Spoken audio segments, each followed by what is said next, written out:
Hello, welcome to ThePrint. I'm Amana Begum Ansari. Growing up in India, I remember seeing posters everywhere promoting small families and family planning. I still remember my favorite slogan, Chota Parivar, Khushhal Parivar. A small family is a happy family. Television advertisement carried the same message as well. Reading trillionaire Elon Musk's expose last week about India's birth rate falling below replacement took me back to those childhood memories. It felt like watching two completely different eras collide.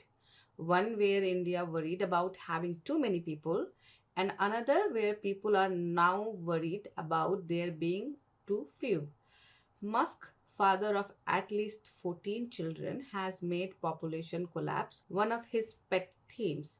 He has urged parents to have at least three children and warned repeatedly that low birth rates could endanger civilization.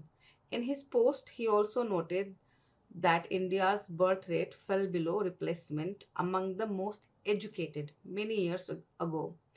From an Indian perspective, though falling fertility rates can also be viewed as evidence that many of the goals India spent decades pursuing, education, family planning, and economic development, have largely succeeded. India, especially urban India, seems to have changed dramatically within just a few decades. Why fertility rates decline and what can be done about it remains a matter of debate, but some correlations are there to see.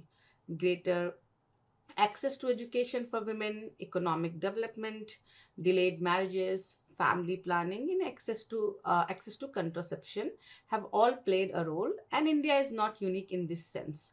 So why does Musk see this as doomsday? Some reasons I can understand: fears around aging populations, labor shortages, and economic stagnation.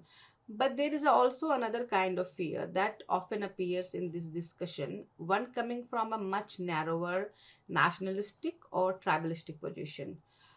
Fertility rates do not decline uniformly across all countries, communities, or social groups.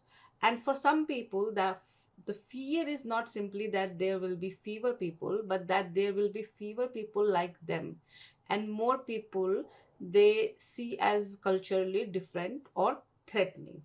In the United States, the debate around having more children has entered mainstream politics. Donald Trump has openly promoted family growth and even referred to himself as a fertilization president. The American right has become increasingly fixated on pronatalism. What I find interesting is how it has created common ground between very different groups. Tech bro figures like Elon Musk and traditional religious conservative such as Mike Johnson. But anyone who has followed American politics for some time knows that these debates are really just about birth rates. Beneath concern over declining fertility lies a deeper anxiety about demographic change. Scratch beneath the surface, and one encounters the great replacement theory. What started as a fringe conspiracy has now become more mainstream. The idea is that political elites, whether globalist, Jewish, or liberal establishments, are promoting mass migration of non whites, encouraging feminism to deter white women from having children, and orchestrating other schemes. The war against the white race is fought in unexpected places, and there is even a peculiar obsession with falling sperm count and declining masculinity. So the grand goal, according to this conspiracy, is to replace the white population with other races. And to combat this threat, it is prescribed white people must produce more children, restore traditional gender roles, and stop non-white immigration, which is why I sometimes feel that population debates are never about population. They become a way for societies to express deeper fears about the kind of future they think is coming.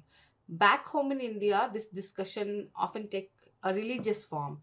Too many times I have come across claims that Muslims will eventually take over India or that only the Hindu population is declining. There have been repeated appeals asking Hindu to have more children. One BJP leader even argued that Hindus should have four children because Maulanas have four wives and 19 children. Otherwise, India would be on the path to becoming Pakistan. Musk's post too had a similar comment from Indians. Only Hindu population is on the decline, but Muslim population is on the rise, said one. It doesn't seem to matter what the actual data says. While Muslim women still have the highest fertility rate among India's major religious group, their fertility rate has also fallen faster than that of any other major community over recent decades.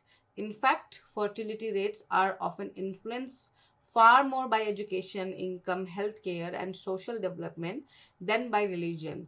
The fertility rate among Muslims in Kerala, a relatively developed state, is lower than the fertility rate among Hindus in less developed states such as Uttar Pradesh or Bihar. This suggests that Muslims are broadly following the same demographic trends as everyone else, just as slightly different pace.